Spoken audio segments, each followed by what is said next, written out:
They say there's a place in the desert where a building appears only when the wind changes. No roads lead to it, no signs mark its existence, and when you step inside, the exhibits are not just objects. They are people, ideas, and moments stolen from futures that have not yet arrived. Some visitors claim they saw their own names etched in the catalog of displays, listed under strange categories: unborn architecture, forgotten days, structures of the mind.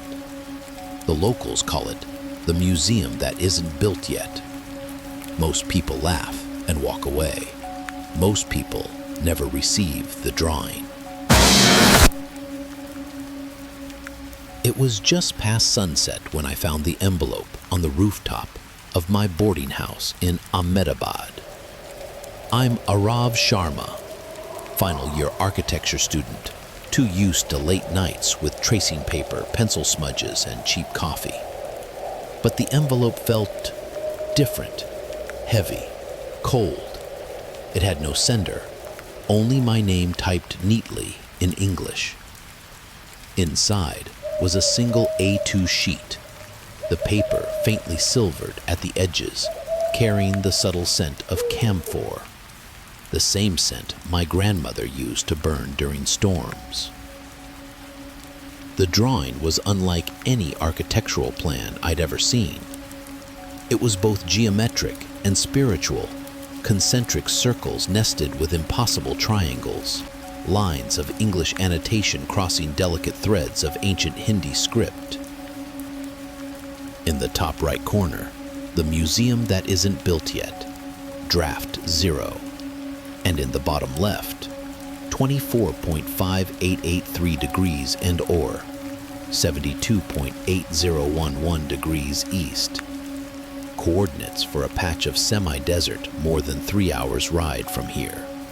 Beneath the numbers, in small handwritten letters, arrive at the muhurta between dusk and night, when the wind changes direction. I traced the lines with my finger. The graphite felt too smooth, like skin stretched over something alive. These weren't walls and doors in the conventional sense. They were pathways for sound, patterns for thought, conduits for something else. At the center, a square without any entrance. The note beside it read, Huang Han Nat. Do not enter unless you have left your name behind. For a moment, I thought of calling Professor Menon, my mentor, the one who always said, architecture isn't just about what you build, Aarav. It's about the empty space between the bricks. But something in me knew this was personal, meant only for me. So I rolled the paper into a tube, slung my bag over my shoulder, and decided I was going. The road out of the city was long and almost empty. A cracked ribbon of asphalt winding through low thorn bush and fields of yellowed grass. I rode a borrowed motorbike, the visor of my helmet scratched enough to make the world outside look like an old, grainy film. As I left the last cluster of roadside stalls behind, the sky began to shift. The gold of sunset thinned, revealing an underlayer of deep violet blue. Then it happened. The wind changed. It was subtle at first, like the air simply inhaled differently. But then the temperature dropped as if I'd driven through the shadow of something massive and unseen. My grandmother used to say a change in wind was like a spirit turning over in its sleep. The coordinates led me to an empty expanse of flat earth. A lone peepal tree stood in the center, its roots coiled above the ground like pale serpents. I killed the engine, removed my helmet, and let the silence settle. There was nothing here. No building, no road, no sign of human presence. I glanced at my watch. If the note was right, I was standing in the exact muhurta, the narrow scene between dusk and night. The wind shifted again, sharper this time, and for an instant all sounds seemed to stop. The rustle of grass, the hum in my ears, even the pulse in my head. Then, the world moved. It didn't appear. It unfolded. The ground ahead of me peeled back like the cover of an old book, revealing a structure that had been hiding just beneath the surface of sight. Stone walls the color of moonlight, seamless, as if carved from a single block. 3 interlocking masses formed a facade that didn't obey any logic of symmetry, yet felt inevitable, as if it had always been there waiting for my eyes. Above the entrance, which wasn't a door at all, but 2 angled planes of stone meeting at an impossibly thin seam, were the words, "The museum that isn't built yet."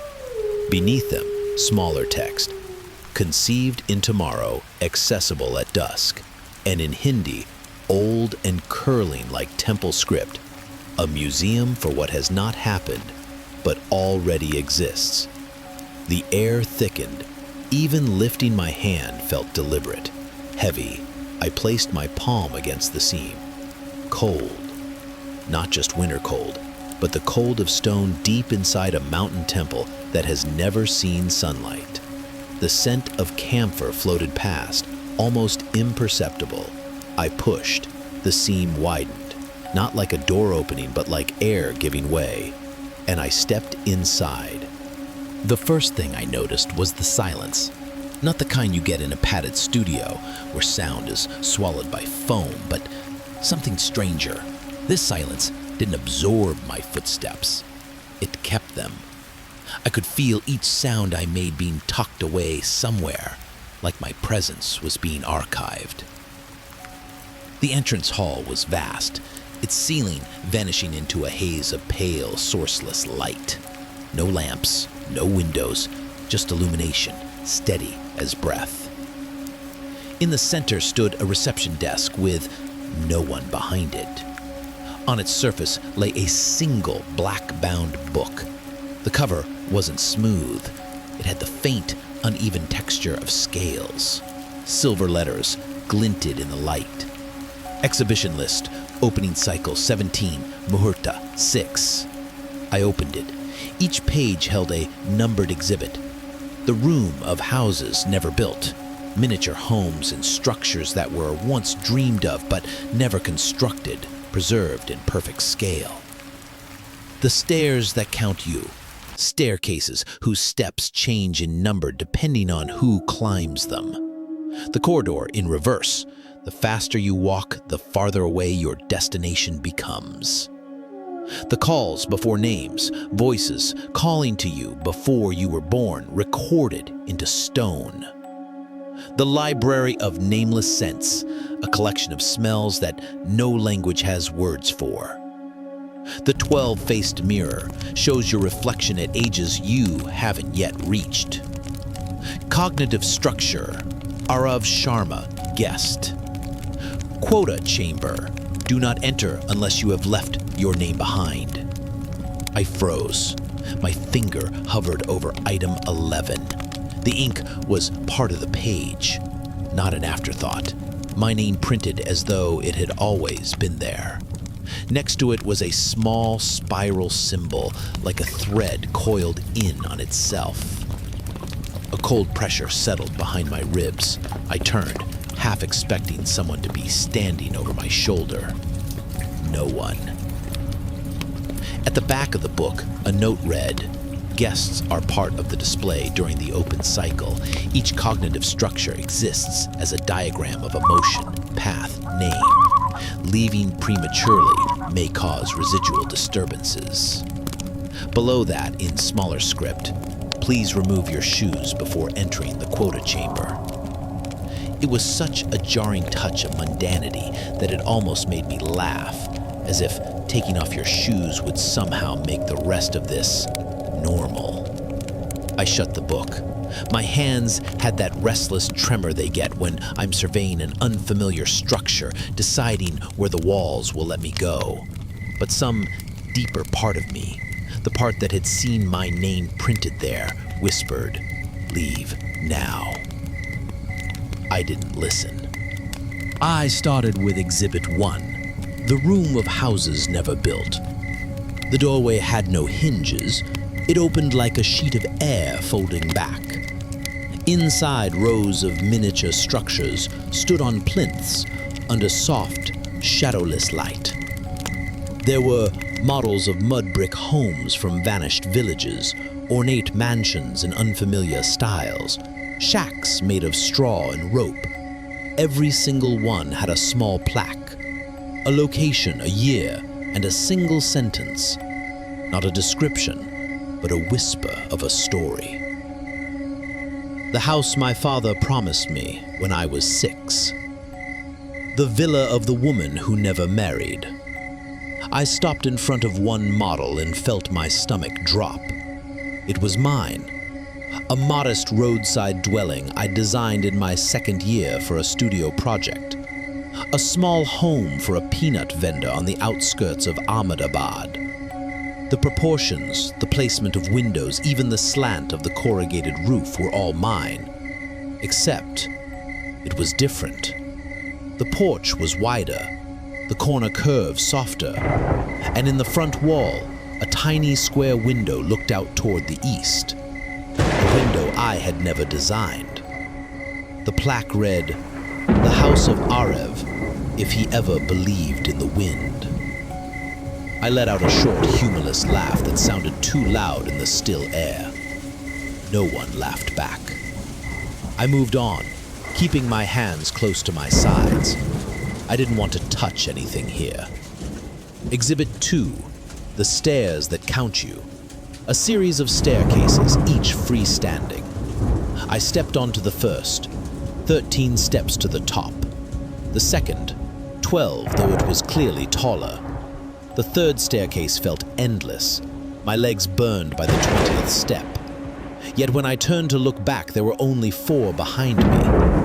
A brass plaque on the wall read in Hindi, "People spend their lives climbing steps, but the steps are built for heartbeats, not for people."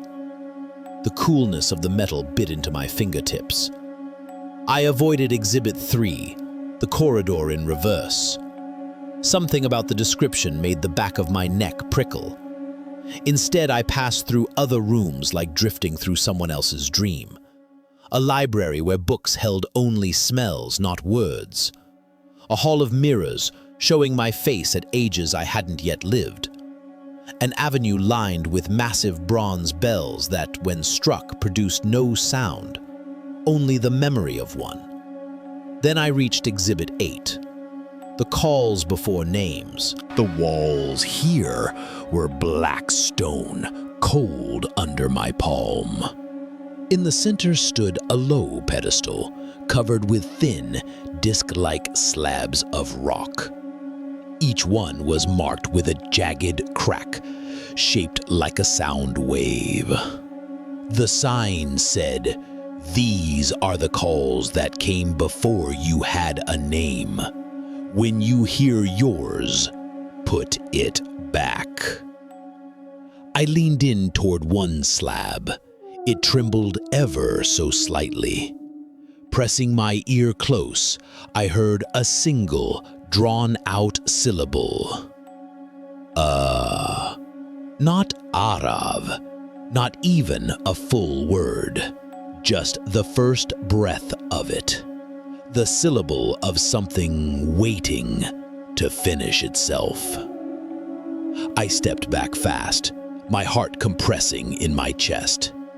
Every instinct told me to leave this room. I did. And I closed the folding air door behind me, like sealing the lid on a dangerous jar. The door to Exhibit 11, Cognitive Structure, Aarav Sharma, guest, was unlike any of the others. It wasn't stone or wood or metal. Its surface was smooth, off-white, with the faint porous texture of bone that had been polished by water over centuries. No handle, no hinges. In its center was a small engraved spiral like a coil of thread. I stood there, just looking. A part of me knew that whatever was inside had been built for me or around me, and that opening it would change something I couldn't undo. But standing there felt just as dangerous as stepping forward. I touched the surface, cold, almost painfully so. The door retreated as if it were elastic, and I stepped through. The room was small and perfectly square. The ceiling was low, the floor soft underfoot, as if covered in a fine, dry powder. In the center stood a plain table. On it, a single spool of red thread, nothing else but the walls. The walls watched me. I felt their gaze like the sensation of someone standing directly behind me, breathing evenly. I took a step toward the table. A voice spoke, not out loud, but directly in the center of my skull, neither male nor female, neither young nor old, it simply was. Remove your name from your tongue, place it into the thread, tie 3 knots, the link will be stored. I swallowed. Why me? I asked, though not with my mouth. Because you were drawn. I glanced over my shoulder. My backpack was leaning against the wall. The tube with the original blueprint protruded slightly from the top. I pulled it out. The drawing had changed. The central yantra had shifted, its lines rearranging into new configurations. The sealed square in the middle, the one marked Quota Chamber, now showed a hair-thin opening. Beside it, a note. Opens if the name has been left.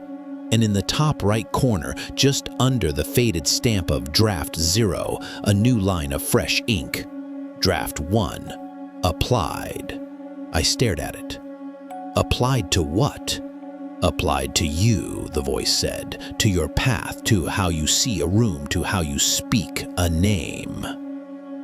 The red spool seemed to pulse slightly in the center of the table. I don't agree, I said. A pause, then. You entered. Agreement occurred before you spoke. The cold at the base of my spine spread upward.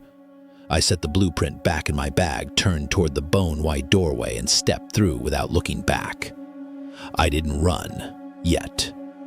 Not until I reached the main hall, but when I did, my footsteps came too fast, too loud, as if I could outrun whatever had just looked at me from those walls. I don't remember turning left or right, only that my feet carried me through a blur of white corridors until I stopped before a wall I didn't recognize. There was no exhibit number here, no title, just a faint scratch in the surface, as if someone had drawn a nail across it. I touched it. The wall yielded. The space beyond was larger, darker. The ceiling vaulted high, swallowing the light. In the center yawned a perfectly square pit, edges lined in the same seamless stone. A brass plaque at the rim read, Quota Chamber. Do not enter unless you have left your name behind. I had no intention of entering, but something down there caught the light. Not a reflection, not water. It shimmered like glass, breathing in rhythm with my pulse. I leaned a fraction closer. From the darkness below, a thought that wasn't mine rose into my head, warm and cold at once. We make room for the names that have been knotted. I stumbled back, bile rising in my throat. The pit was utterly still, yet the presence in it felt alive, aware, and aware of me. Turning away, I walked fast, trying not to break into a run. My palms were slick, and I kept glancing over my shoulder, half expecting the pit itself to follow me like an open mouth. When I finally found the main hall again, The black ledger still lay on the desk. I flipped it open with fingers that didn't feel like mine. Item 11 now read, Cognitive Structure, Aarav Sharma, Temporary Hold. Beneath it, Awaiting Not. I shut the book. My heartbeat felt like footsteps behind me. I needed to get out. At the museum's seam door, the air was thick, resisting me as though it wanted to keep me. I pushed harder, and it gave way with the soundless sensation of something tearing. I spilled out into the open. The sky was fully dark. The peepal tree stood silent, the wind shifting once more. When I turned back, the museum was gone. I didn't sleep that night. The blueprint lay rolled out on my desk, its lines faintly quivering in the lamplight, as though they were veins carrying something slow and alive. Where Quota Chamber had once been sealed, the slit was wider now, an eyelid opening by degrees. Beneath the updated Draft 1, Applied, a new line had appeared in cramped script. If unknotted, the structure leaks. I didn't know what that meant, not until I started hearing the sounds. First, a faint drip from a corner of my room where there was no pipe, no water. Then the soft rustle of paper, though no pages were turning. A single chime, metallic yet without resonance, as if a bell had been struck in a dream. In the bathroom mirror, my reflection began to lag behind me by half a heartbeat. And when I spoke, even just to test it, there was another voice layered beneath mine, a fraction off, whispering the same words. By morning, my head felt packed with air too heavy to breathe. I went to campus intending to confide in Professor Menon, but he wasn't there. In the model-making studio, among other students' work, I spotted a scrap of balsa wood with a message carved into it in rough Hindi. Do not keep your name in your mouth. No one knew who had written it.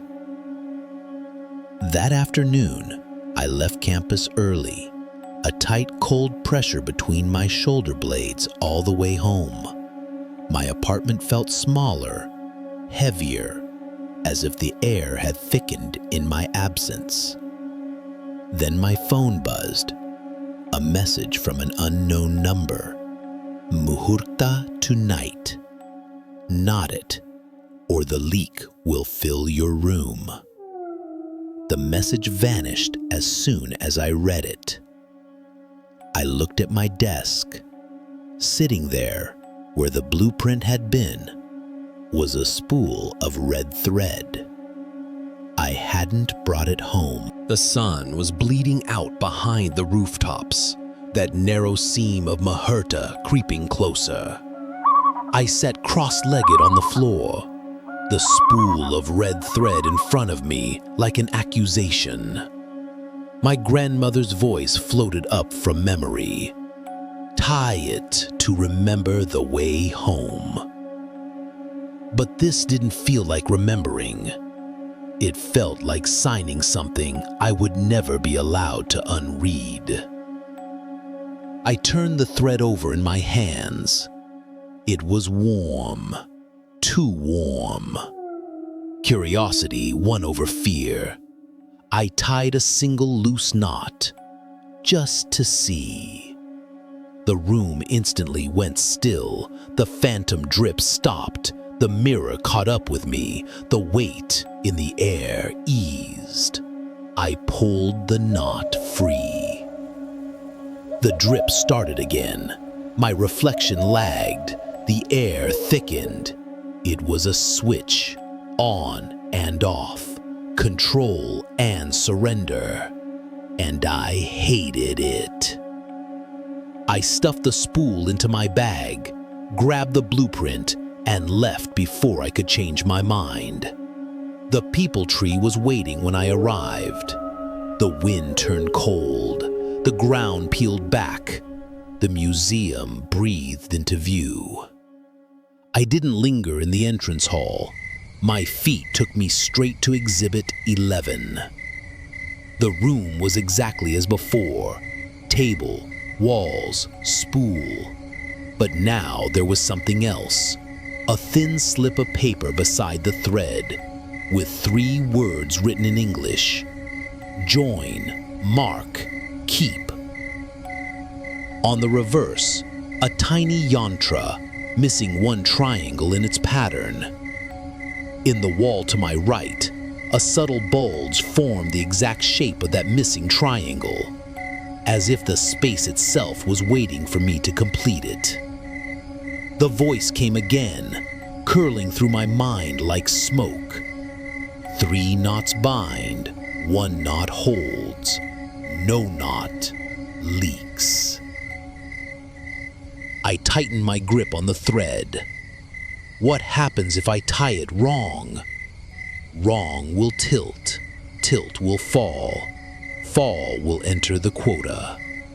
And if I don't tie it at all, you are leaking, your rooms will fill.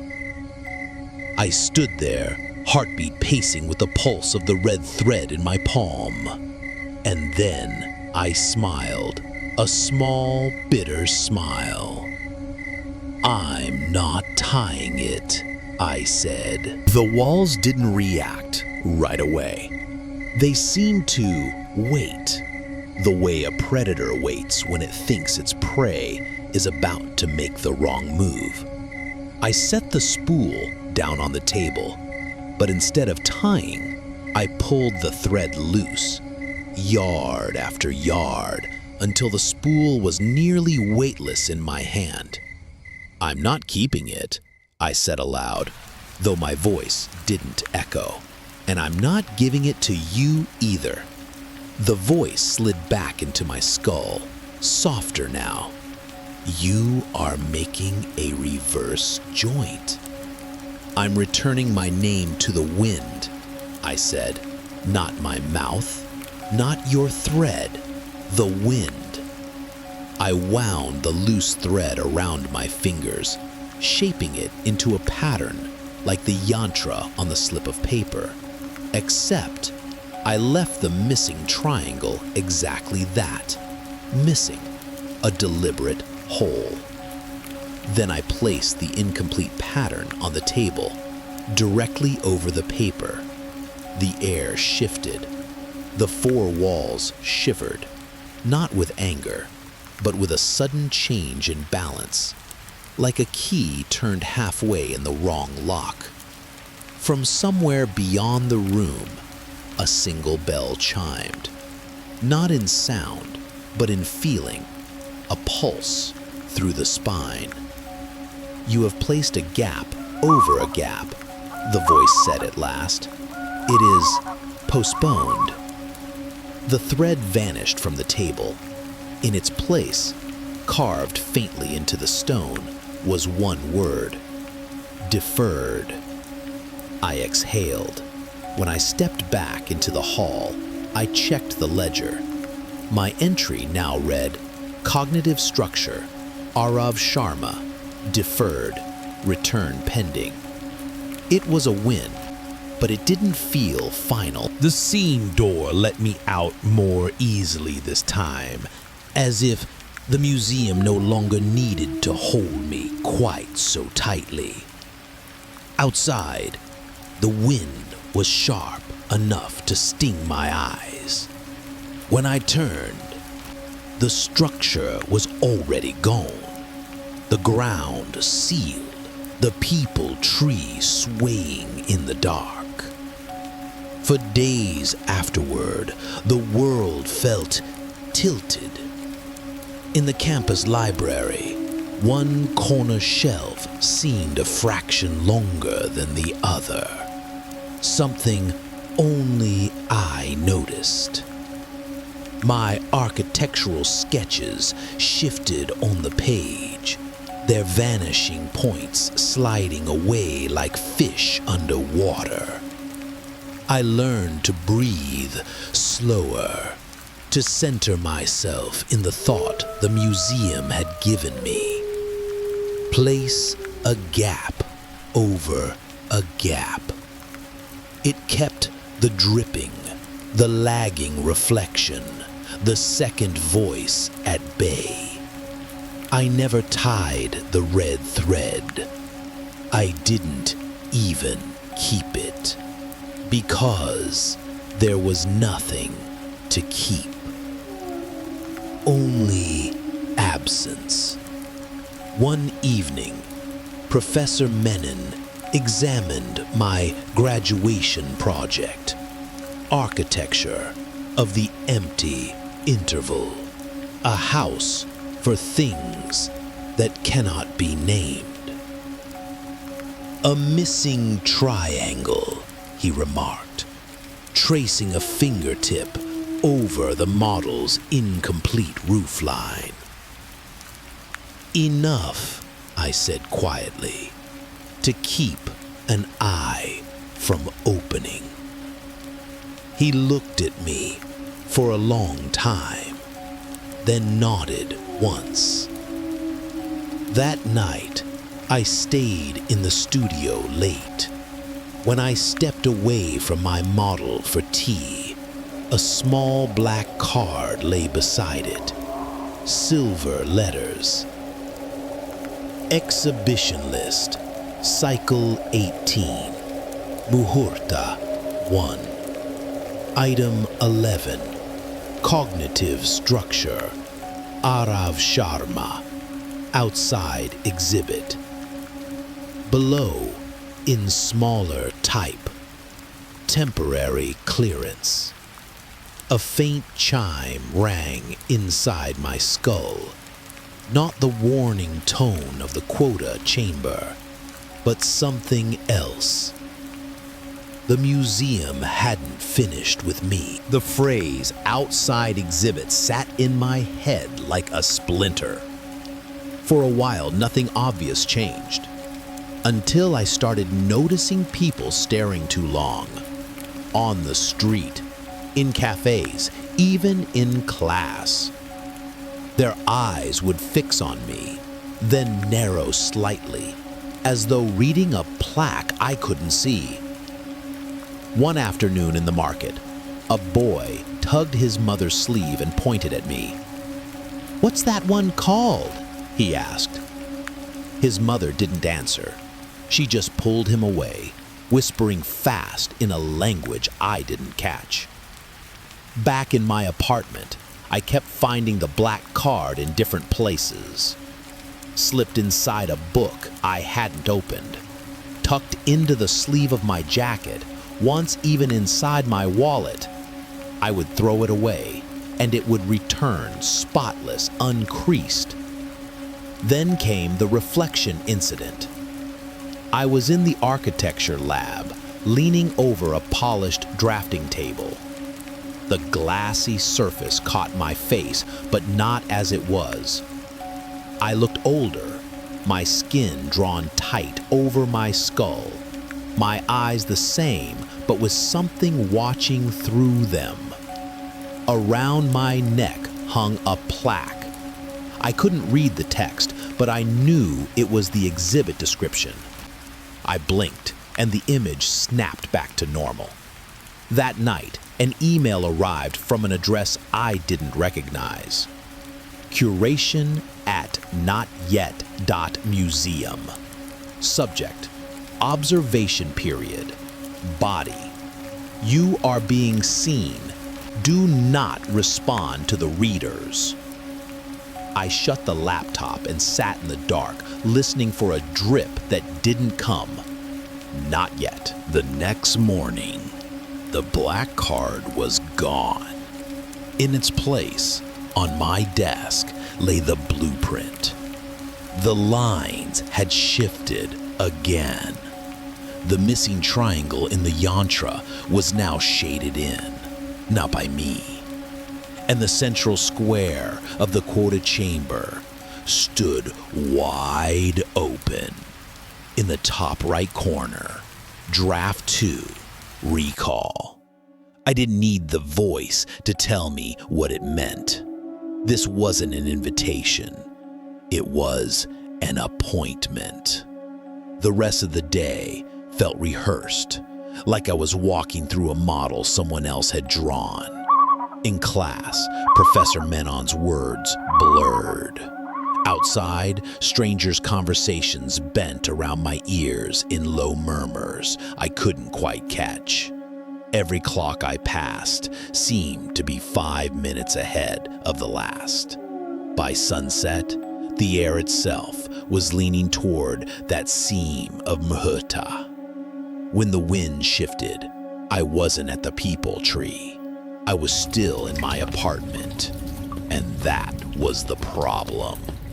The camphor scent unfurled in the room like smoke from an unseen altar. The scene was here. I grabbed my bag, blueprint inside, and stepped toward the door. The air in the hallway thickened. Each step forward felt like stepping deeper into a photograph of a place I hadn't yet reached. Then my phone vibrated. A text from the same unknown number. No need to travel.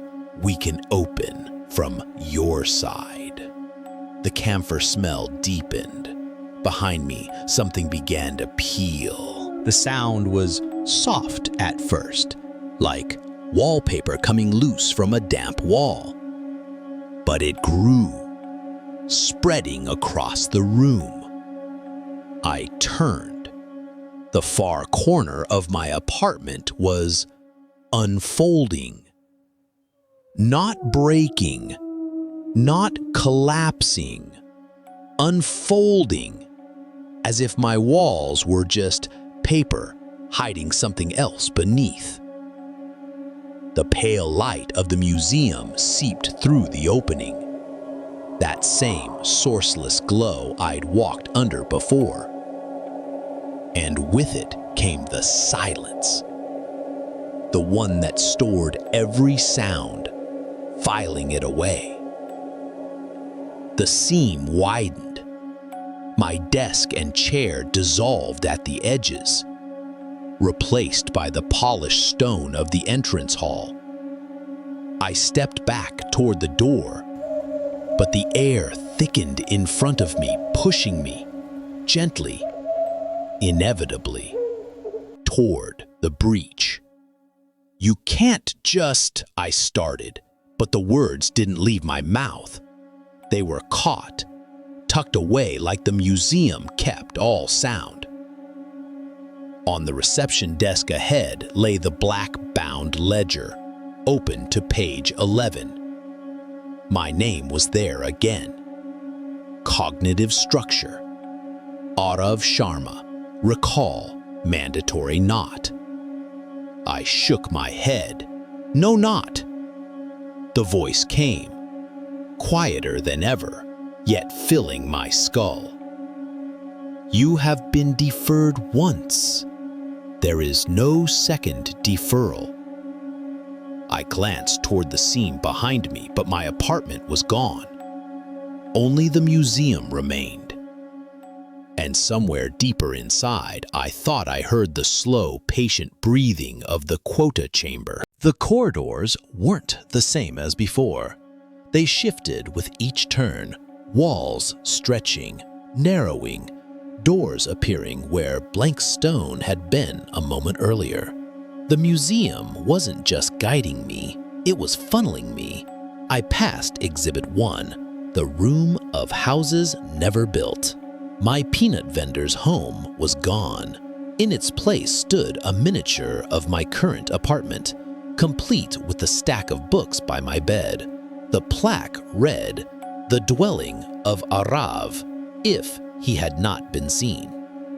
I didn't stop. The light dimmed as I walked, a kind of twilight settling into the seams between the stones. When I turned the next corner, I saw it, the square pit of the Quota Chamber, wider than before, No plaque this time, just the silent pull of its depth. I stepped closer, trying not to look directly down, but something moved below, a shifting lattice of shapes that resembled diagrams I'd drawn in my second-year classes, now bent and twisted into forms that could never stand. The voice rose from the dark, not in words, but in an image pressed into my mind. A spool of red thread tied into 3 perfect knots, suspended over the pit. "Bind," it said. I shook my head. No. A pause. Then. Fall then. The floor at the rim softened, sinking like wet sand under my shoes. The pull from below grew stronger, not a gravity of weight, but of memory, tugging at every moment I'd refused to name, every space I'd left empty. I fought to step back. The stone resisted, and then I remembered the phrase, "Place a gap over a gap." I reached into my bag, pulled the blueprint, and tore it across the yantra, ripping out the central triangle entirely. The pit stilled. The floor hardened beneath me. The voice hissed, not in anger, but in recognition. "You have made a missing within the missing." And then, like a sigh, the museum released me. I stumbled backward, and the corridor behind me was no longer stone.